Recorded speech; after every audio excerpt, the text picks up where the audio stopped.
মুখোমুখি বিতর্কের আহ্বান জানিয়েছে, উনি সৎসাহস পাচ্ছেন না।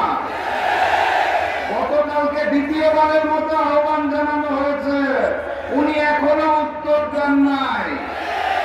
উনি প্রধানমন্ত্রী হতে চায়, অথচ আমিরে জামাতের সাথে সামনাসামনি বসে কথা বলার সৎ সাহস অর্জন করতে পারছেন না।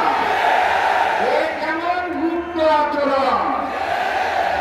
প্রধানমন্ত্রী হতে হতে শুধুমাত্র নিজ দলের নেতা হতে হয় না, 18 কোটি মানুষের নেতা হতে হয়। আমাদের দেশে 18 কোটি মানুষের নেতা একজনই আছে,